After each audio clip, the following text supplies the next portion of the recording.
when my brother Marcus grabbed my arm as we approached the exclusive charity gala, where Boston's most influential families gathered to celebrate their philanthropic contributions and social status, and whispered urgently in my ear, "Don't tell them who you are." I felt my entire world shift as I realized that the brother I had idolized and supported throughout our difficult childhood was ashamed of our shared history and the circumstances that had shaped us into the people we had become despite overwhelming odds and societal barriers that we had fought together to overcome. The charity event was being held to raise funds for underprivileged children's education, an ironic setting for Marcus to ask me to hide the very background that should have made us poster children for the success that such programs could achieve when properly funded and implemented with genuine commitment to changing lives, rather than simply providing tax deductions and social recognition for wealthy donors who had never experienced real hardship or understood the daily struggles that defined childhood poverty in America. As we stood outside the grand ballroom of the Four Seasons Hotel,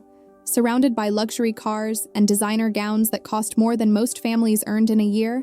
I understood that Marcus had transformed from the protective older brother who had shared moldy bread with me in our childhood into someone who was willing to erase our past and deny our origins in order to maintain his position in a world that valued inherited wealth over earned success and social connections over personal character and integrity. What I did next would expose not only the hypocrisy of the charity event's mission, but also the painful reality that success can sometimes corrupt even the most well-intentioned people when they become more invested in maintaining their new status than honoring the experiences and relationships that made their achievements possible in the first place, leading to moments of moral choice that reveal whether someone's core values have survived their journey from poverty to privilege, or whether they have been sacrificed on the altar of social acceptance and professional advancement. The childhood that Marcus and I had shared in the housing projects of South Boston had been marked by food insecurity, utility shutoffs, and the constant stress of watching our single mother work 3 jobs while still struggling to provide basic necessities for her children, who understood from an early age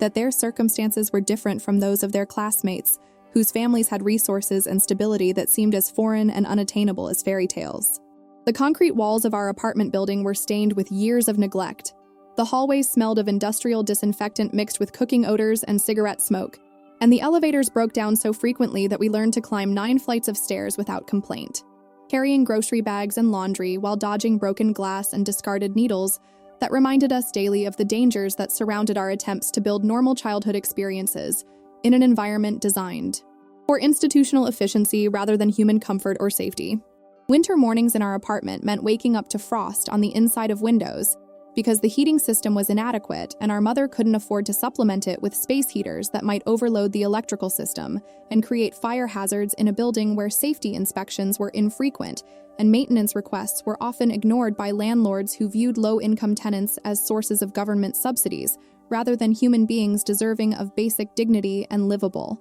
conditions. Marcus would wake up early on the coldest days to warm our small kitchen with the oven, creating a gathering space where we could eat breakfast and get ready for school while staying warm enough to function effectively in classrooms where our teachers sometimes noticed our worn clothing and inadequate winter gear, but rarely understood the full extent of our family's economic struggles and the daily challenges we faced just to maintain attendance and academic performance. Our mother, Elena, had been a teenage immigrant from El Salvador who had arrived in the United States with nothing except determination to create a better life for herself and the children she hoped to have someday, never imagining that single motherhood and economic barriers would make her dreams of prosperity and security so difficult to achieve, despite her willingness to work harder than anyone should have to work just to survive in a country that promised opportunity, but often delivered only struggle and disappointment. Elena's story of fleeing civil war and violence in her homeland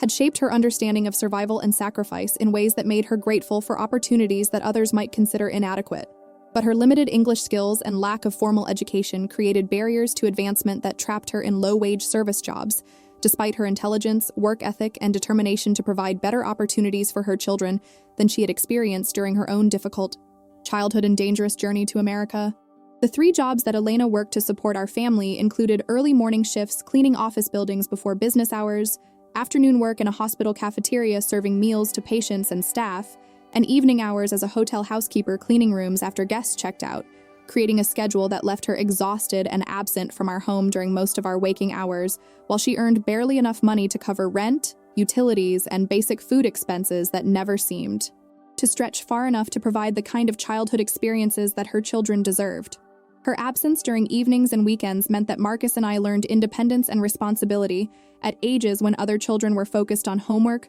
friendships, and extracurricular activities that we couldn't afford or access due to transportation limitations and the need to care for each other while our mother worked to keep our family housed and fed. The apartment where we had grown up was a 2-bedroom unit in a housing complex that had been built in the 1960s and had deteriorated over the decades into a symbol of urban neglect and systemic poverty that trapped families in cycles of economic desperation, despite their best efforts to improve their circumstances through education, hard work, and the kind of personal responsibility that politicians and social commentators constantly claimed would solve all problems if poor people would just apply themselves more effectively to overcoming structural barriers that were designed to maintain existing hierarchies and limit social mobility. The walls of our apartment were thin enough that we could hear arguments, television programs, and crying babies from neighboring units, creating a constant soundtrack of other families struggling with similar challenges while trying to maintain privacy and dignity in living conditions that offered little of either for people whose housing options were limited by income and credit history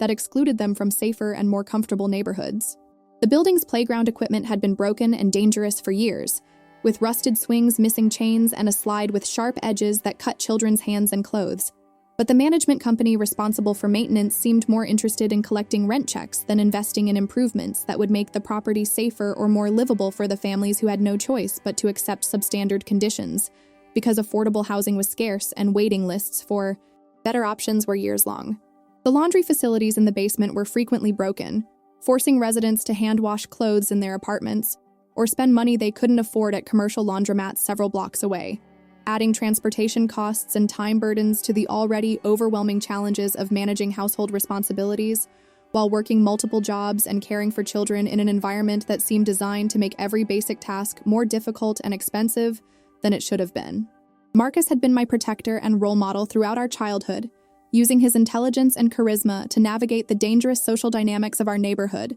while also excelling academically in ways that earned him scholarships and opportunities that would eventually provide his pathway out of poverty and into the prestigious law career that had brought him to this charity gala as a successful attorney representing some of Boston's wealthiest families and corporations. His academic achievements had been extraordinary given our circumstances, maintaining perfect grades while working part-time jobs to help our mother pay rent and buy groceries, and protecting me from neighborhood violence and the kind of negative influences that destroyed many of our childhood friends who lacked his strength and vision for a different future. Marcus had possessed an almost supernatural ability to switch between different versions of himself depending on the social context, speaking perfect academic English with teachers and school administrators while maintaining street credibility with neighborhood kids who might have targeted him for acting too smart or thinking he was better than his environment if he hadn't demonstrated his loyalty and toughness when situations required intervention to protect himself and others from the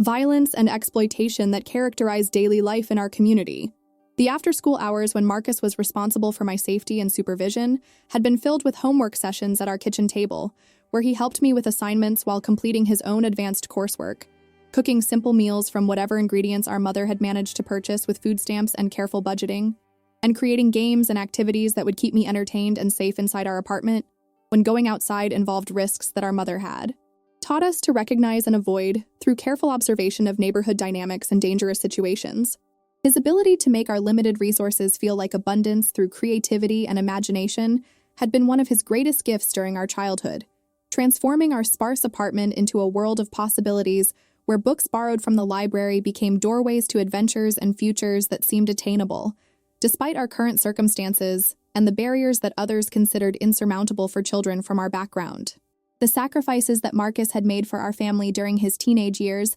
had included turning down social opportunities and romantic relationships that might have interfered with his studies or his responsibilities as the man of our household, creating a pattern of single-minded focus on academic and professional achievement that had served him well in law school and his subsequent career, but that had apparently also taught him that success required leaving behind the people and experiences that might remind others of his humble origins and potentially limit his advancement in elite professional and social circles. The part-time jobs that Marcus had worked throughout high school included stocking shelves at a grocery store during evening hours, tutoring younger students for small fees that helped supplement our family income,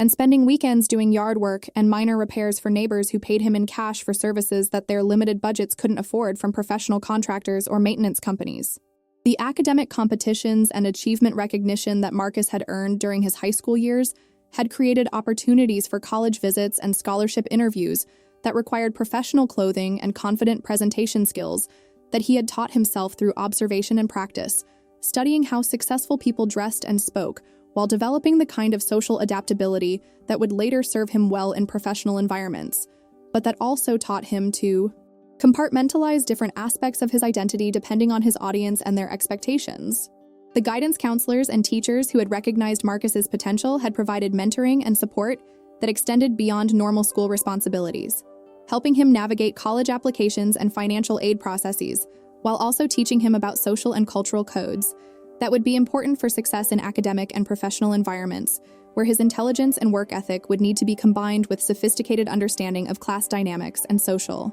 expectations. The full scholarship to Harvard Law School that Marcus had earned through his exceptional academic performance and compelling personal story had been celebrated by our entire community as proof that education and determination could overcome any obstacle. But the transformation that had occurred during his 3 years in Cambridge had gradually distanced him from the family and neighborhood relationships that had sustained him throughout his childhood and adolescence, when our support and love had been the foundation of his confidence and motivation to pursue goals that seemed impossible given our economic circumstances. The scholarship package had included not only tuition and fees, but also housing and meal allowances that provided Marcus with his first experience of financial security and social environments, where his intelligence and ambition were valued and nurtured rather than viewed with suspicion or seen as threats to community solidarity that sometimes characterizes neighborhoods, where educational achievement is simultaneously celebrated and viewed as betrayal of shared identity and experience.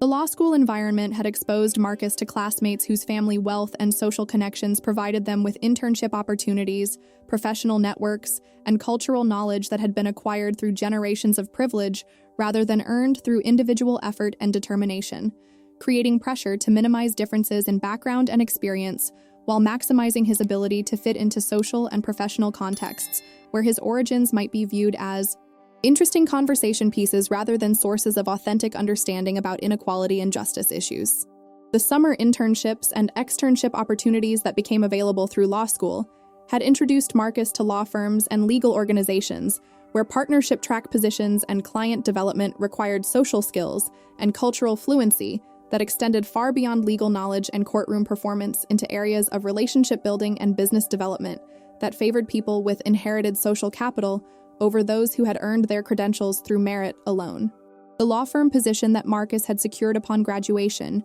was with one of Boston's most prestigious corporate law practices, representing clients whose wealth and social status provided access to power and influence that could shape public policy and economic opportunities in ways that affected millions of people, including families like ours who had no voice in decisions that determined their access to education, healthcare, and economic advancement. The salary and benefits that came with his position had enabled Marcus to purchase a downtown condominium, luxury car, and designer wardrobe that reflected his new professional status, while also creating physical and psychological distance from the housing project where our mother still lived, because her income as a hospital custodian was insufficient to afford housing in safer neighborhoods with better schools and more opportunities. The condominium that Marcus had purchased was located in a trendy downtown neighborhood that had been gentrified over the previous decade, transforming former industrial buildings into luxury housing that attracted young professionals who appreciated urban conveniences while remaining isolated from the poverty and social problems that characterized other parts of the city,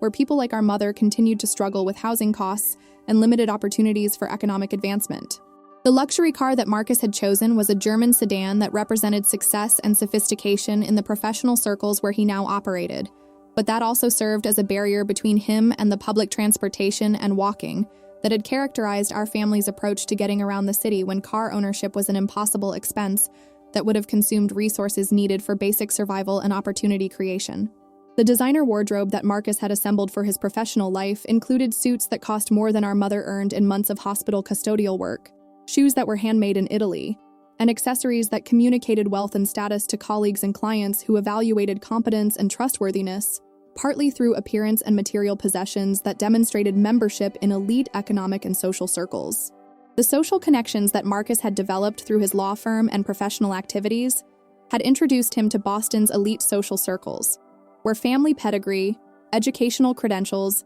and inherited wealth determined acceptance and status in ways that made his background a potential liability rather than the source of strength and character that it had always represented to those of us who knew him during his formative years, when his integrity and compassion had been shaped by first-hand experience with injustice and inequality that should have informed his approach to using his legal skills and professional opportunities. The networking events and client entertainment that were expected aspects of his professional development had required Marcus to become fluent in conversations about vacation destinations, private schools, and investment strategies that were foreign to his experience but essential for building the relationships that would determine his advancement within the firm, and his ability to attract and retain clients whose legal needs generated the fees that sustained his new lifestyle and professional position. The country club memberships and charitable board positions that Marcus had accepted as part of his professional development had provided access to influence and decision-making power that could have been used to advocate for policies and programs that would benefit families like ours,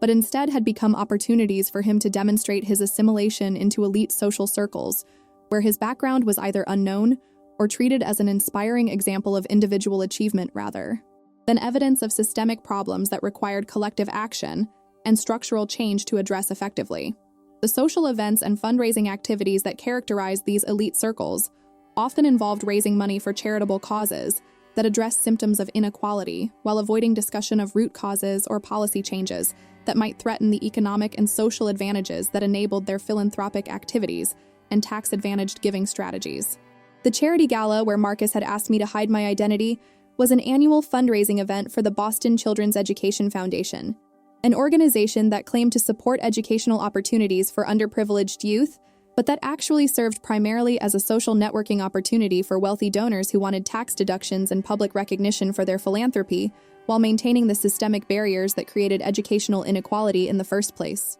The event's guest list included politicians, business leaders, and social prominent families, whose policies and business practices often worked against the interests of the very children they were supposedly helping through their charitable contributions and public statements of support for educational equity. My own presence at the gala was the result of my work as a documentary filmmaker who had spent the previous 5 years creating films about education inequality and social justice issues that had earned critical acclaim and academic recognition, while also generating uncomfortable conversations about the root causes of poverty and the limitations of charity-based approaches to solving systemic problems that required structural changes and political action rather than just fundraising events and feel-good volunteer opportunities that allowed wealthy people to feel virtuous without addressing their role in maintaining unjust systems. The documentary project that had brought me to the gala was an investigation into the effectiveness of educational charities and their impact on the communities they claim to serve,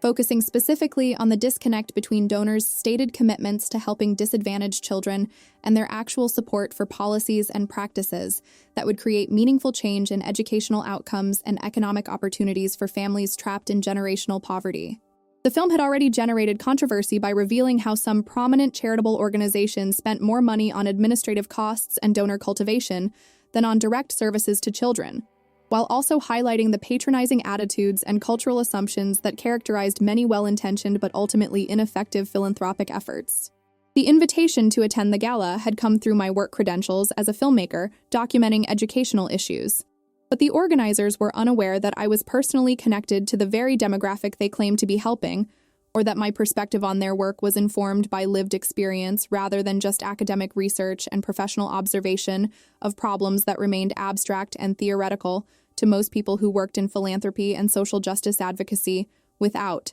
having experienced poverty themselves. Marcus's panic when he saw me at the event had been immediate and obvious, as he realized that my presence could potentially expose his background to colleagues and clients who knew him only as a successful attorney with Harvard credentials, rather than as someone who had overcome significant obstacles to achieve his current position in ways that might actually enhance, rather than diminish his credibility and effectiveness as a legal advocate for important causes and underserved populations. The whispered warning about not revealing my identity had been delivered with genuine fear and desperation as Marcus begged me to protect the carefully constructed professional persona that had enabled his success, but that required denying the experiences and relationships that had made him the person he was before he decided that his origins were something to be hidden rather than honored as evidence of his character and determination to overcome challenges that would have defeated someone with less strength and integrity. The moment of decision when I had to choose between protecting Marcus's secret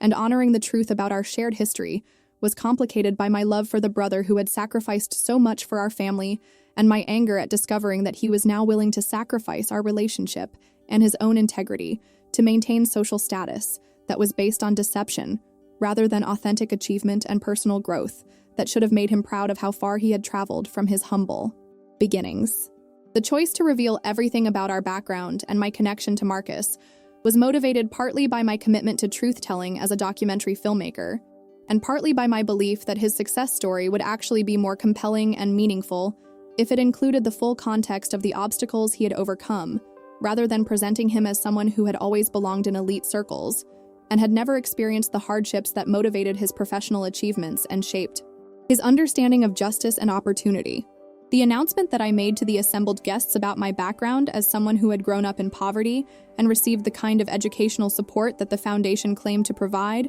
was delivered with both pride in our accomplishments and challenge to the audience about whether their charitable efforts were actually addressing root causes of inequality or simply maintaining their own comfort while providing minimal assistance to people whose problems required more substantial intervention and systemic change than traditional philanthropy was willing or able to provide. The revelation of my relationship to Marcus and our shared history of growing up in housing projects while he was now representing some of the city's wealthiest families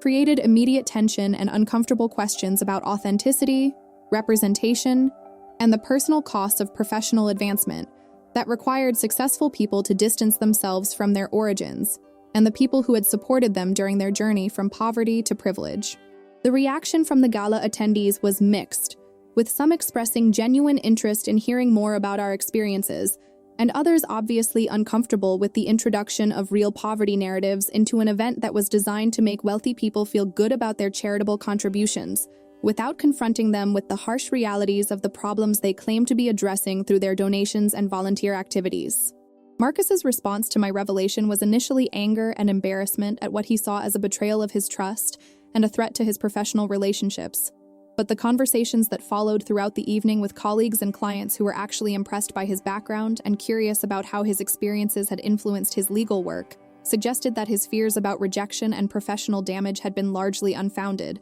and based on his own internalized shame,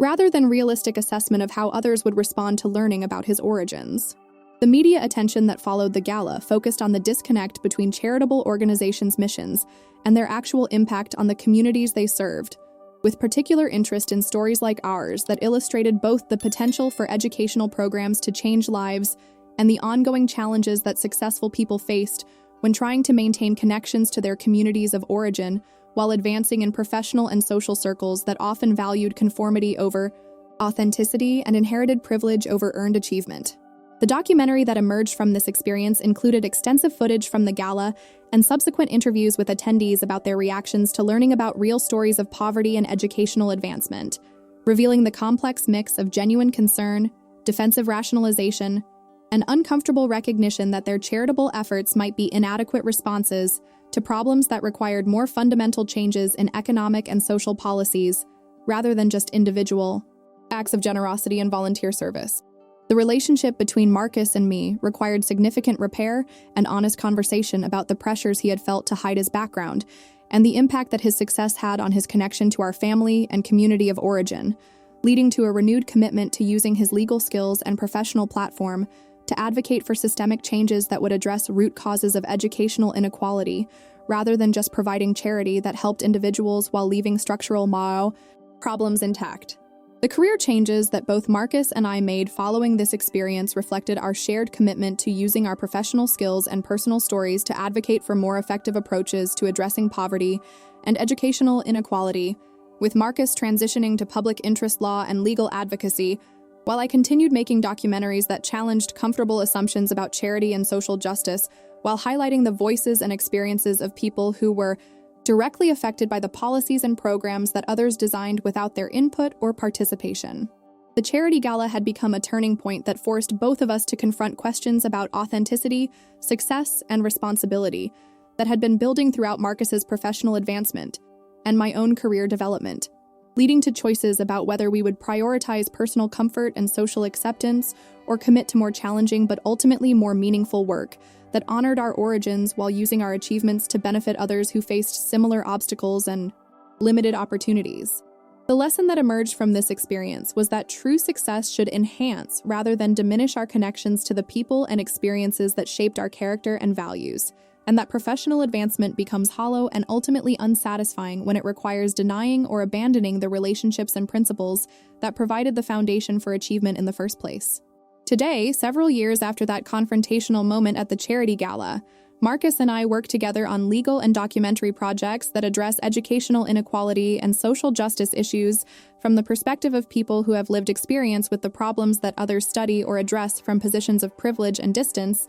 that can limit their understanding and effectiveness in creating meaningful change. The success that we have achieved in our respective careers feels more authentic and satisfying because it builds on rather than denies our background and experiences, while also providing platforms for advocating for systemic changes that could prevent other families from experiencing the hardships that we faced during our childhood, while still maintaining access to the education and opportunities that enabled our professional development and economic advancement. The relationship with our mother has been strengthened by our decision to honor rather than hide our shared history, as she sees that our success has not required us to abandon the values and connections that sustained our family through difficult times, and that continue to inform our approach to using our privileges and opportunities in ways that benefit others, rather than just advancing our own status and comfort in elite professional and social circles. Looking back on Marcus's whispered warning not to tell people who I was, and my decision to reveal everything about our background despite his fears and objections, I realized that authentic success requires the courage to be honest about our origins and experiences, even when that honesty might create discomfort or challenge others' assumptions about poverty, achievement, and the factors that determine who succeeds and who struggles in systems that often claim to be meritocratic while actually maintaining significant barriers to advancement for people who lack inherited advantages and social connections. Was I wrong to expose Marcus's background against his wishes at an event where he was trying to maintain professional relationships that he believed required hiding his origins? Should successful people who have overcome poverty be expected to use their achievements to advocate for others facing similar challenges? Or should they be free to prioritize their own comfort and advancement without being judged for distancing themselves from their past? Would you have made the same choice if your sibling asked you to hide your shared history of hardship in order to protect their professional status? Sometimes the most loving thing we can do for family members is to refuse to participate in their denial of experiences that shape their character and should inform their approach to using success in ways that honor, rather than abandon the people and principles that made their achievements possible in the first place.